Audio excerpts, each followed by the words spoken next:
तो हम ये मुख्तलिफ किडनी की डिजीज़ का ऐसे इंट्रोडक्शन सा है, क्योंकि ये इतनी डिटेल तो नहीं है, बस इतनी सी इंफॉर्मेशन है तमाम ये जो डिजीज़ की। तो इसमें अब ये बहुत ही आम disease which is UTI, also called urinary track infection. तो इसमें यूरिनरी, जैसा कि नाम से ज़ाहिर है, यूरिनरी ट्रैक, ये ट्रैक में कोई प्रॉब्लम हो जाए तो फिर, और ये इन्फ्लेमेशन हो जाए या फिर इन्फेक्शन हो जाए, तो तब ये UTI या यूरिनरी ट्रैक इन्फेक्शन कहलाती है फिर। So this is an organism, this is an infection in any part of the urinary system. It may be in the kidneys, ureters, bladder or urethra. तो इन तीनों में से किसी में प्रॉब्लम हो जाए तो ये UTI कहलाती है। So most infections, they involve lower urinary tract, the bladder and the urethra. So women are at greater risk of developing UTI than men.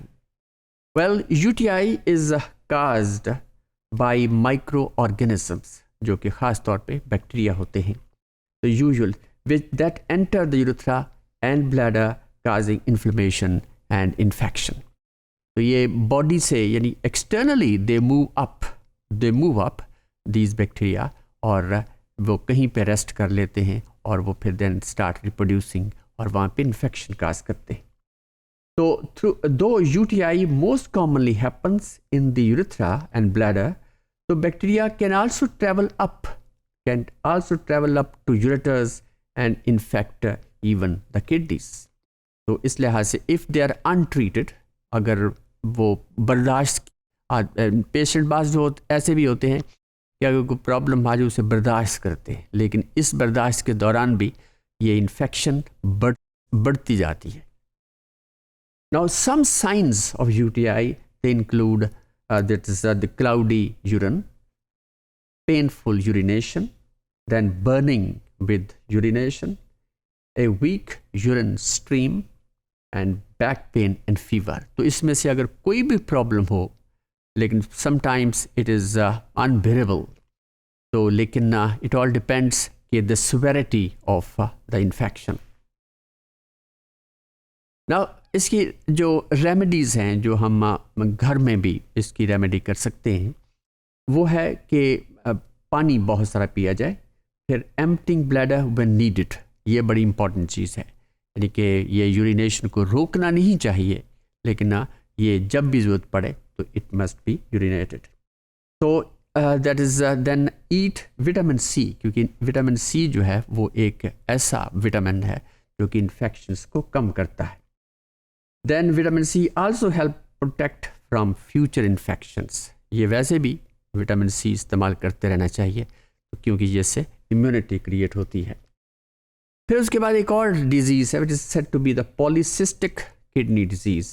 जैसा कि इस डायग्राम में हम देखते हैं कि this is the kidney which is normal, जबकि ये दिस इज़ किडनी की सरफेस के ऊपर there are so many cysts. ये कम भी हो सकती हैं, ज़्यादा भी हो सकती हैं। इफ़ दे आर अनट्रीटेड, ये बहुत ज़्यादा बढ़ सकती हैं। और ये सिस्ट्स जो हैं, they are usually it is inherited disease. अगर पेरेंट्स के अंदर है तो ये नेक्स्ट जनरेशन के अंदर भी चांसेस इसकी हो सकते हैं। तो this that is causing kidneys to enlarge and lose function over time. लेकिन अगर if again they are untreated तो it may cause kidney failure. Then cysts are non-cancerous around sacs containing fluid. इसके अंदर फ्लूइड ही होता है, इसके अंदर कोई ऐसी इन्फेक्शन नहीं होती, फ्लूइड ही होता है, लेकिन ये इस तरह की सिचुएशन क्रिएट हो सकती है।